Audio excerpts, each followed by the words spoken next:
안녕하십니까, 구자경입니다. 자, 이번 시간 그 1장 2절 주식시장의 이해 파트 같이 살펴보시겠습니다.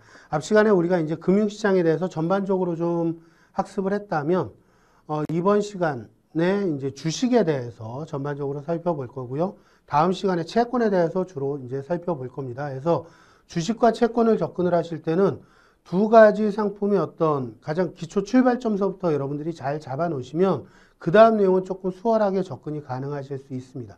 그래서 시험에 많이 출제되는 내용 중심으로 해서 정리를 좀 해드리겠습니다. 먼저 주식의 개념하고 종류를 살펴볼 건데, 자, 일단 이 상황 한 가지를 좀 가정을 해보죠. 제가 기업을 하나 운영을 하고 있습니다. A라는 기업을 운영을 하고 있는데, 자, 기업을 운영하는데 외부로 제가 자금이 좀 부족해졌어요. 그래서 자금을 좀 이렇게 공급받고자 하는데 두 가지 방법이 있습니다. 첫 번째는 제가 동업자를 구할 수 있어요. 그래서 동업자에게 한 10억 정도, 야, 너 한 10억 정도 투자해. 그러면 우리 회사에서 나오는 수익의 뭐 한 20% 줄게. 너한테 우리 회사 지분을 한 20% 줄게. 이런 식으로 동업자를 구해서 자금을 확보하는 방법이 한 가지 있고요. 또 한 가지는 동업자가 아니라 대출을 받는 방법이 있습니다. 그래서 대출을 받아서 10억 대출을 받고 매년 이자를 5% 줄게. 이런 식으로 운영하는 방법이 있을 수 있다는 겁니다. 이거는 회사 지분하고는 상관이 없죠. 그래서 동업자로 이렇게 자금을 확보하는 이 방식이 주식에 대한 개념 이해하는데 같이 접목을 시키면 편하고요. 대출을 받는 이 개념이 어떤 채권의 개념이다. 이렇게 이해하시면 좀 편합니다. 기본 출발을 여기서 해놓으시고 두 가지 상품을 비교하시면 학습하시는데 조금 유리하지 않을까 싶어요. 그래서 주식이라는 것은 뭐냐? 회사의 소유권입니다. 지분을 가리켜요. 즉, 제가 동업자로부터 야, 네가 한 10억 정도 투자해. 그러면 우리 회사 지분을 20% 줄게. 라고 얘기하는 거죠. 그러면 이 동업자는 우리 회사에 대해서 20%의 지분을 갖게 되는 겁니다. 지분을 갖게 된다는 것은 여러 가지 의미가 있는데 의사결정을 할 때 의사권에 20% 힘이 실리는 거예요. 그리고 회사에 뭔가 수익이 났다 그러면 그 수익에 대해서도 20%를 이제 받을 수 있게 되는 거죠. 그럴 권리를 갖게 되는 거고, 회사가 망했어요. 그럼 회사가 가지고 있는 여러 가지 재산들을 처분을 하겠죠. 그 처분할 때에도 마찬가지 20%에 대한 지분을 갖게 되는 겁니다. 그래서 주식을 갖게 된다라는 것은 수익에 대한 분배를 받을 수 있는 권리를 갖게 되는 거고, 재산을 처분할 때도 그 지분만큼의 어떤 처분 권한을 같이 갖게 되는 거예요. 회사에 대한 소유권을 갖는다라고 보시면 됩니다. 그래서 주식과 채권을 좀 비교한 표가 우리 교재에 소개가 돼요. 요건 주식 파트에도 소개되고 채권 파트에도 소개되는데, 일단 주식 파트에 소개되는 내용들을 좀 같이 그 화면을 통해서 보면서 학습을 해보도록 하겠습니다. 자, 주식은 소유권을 주는 거다라고 했죠. 그래서 이건 자기 자본이에요. 그 돈을 갚을 이유가 없는 겁니다. 왜? 얘는 동업자니까. 회사에 투자를 한 사람이니까. 동업자로서. 그래서 증권 소유 지위는 주주의 신분을 갖게 되는 겁니다. 주식을 20% 갖게 되는 거니까. 그 다음 어떤 주식에 대한 존속기간은 기본적으로 없습니다. 회사가 망하지 않고 내가 주식을 내다 팔지 않는 이상은 영구적으로 저는 회사가 존재하는 한 영구적으로 지위를 갖게 되는 거죠. 즉 어떤 증권의 존속기간은 영구적으로 존재하는 겁니다. 그 다음에 예를 들어서 좀 전에 사례처럼 10억을 투자를 받았어요. 그 투자 원금은 돌려줄 이유가 없는 겁니다. 왜? 그 사람은 그만큼 지분을 갖게 되는 거니까. 즉 원금을 상환할 의무는 없습니다. 나중에 회사가 망했어요. 그럼 같이 망한 겁니다. 망하고 나서 이제 회사에 남겨진 재산이 있다면 그 재산을 처분했을 때 그 처분에 대한 권한만 그 비율만큼 갖게 되는 거죠. 회사가 건물을 가지고 있었어요. 건물을 매각해서 100억의 자금을 회사가 확보를 했습니다. 그럼 아까 지분율이 20%라면 이거 20억에 대해서는 소유권을 갖게 되는 거죠. 이런 식으로 자녀재산 분배권을 갖게 된다. 그 다음에 이제 주총이라든지 뭔가 회사 결정을 할 때 마찬가지. 경영 참여, 지분만큼의 어떤 의사 발언권을 갖게 되는 거죠. 이게 주식입니다. 반면에 채권은 대출받는 거예요. 단순히 대출만 받는다. 그러니까 대출을 해주면 저는 이 사람한테 돈 빌려주고 이자만 꼬박꼬박 받으면 돼요. 그 회사가 잘 굴러가든 못 굴러가든 저랑 상관이 없는 거죠. 그래서 자금 조달 방법은 이건 타인 자본입니다. 부채예요.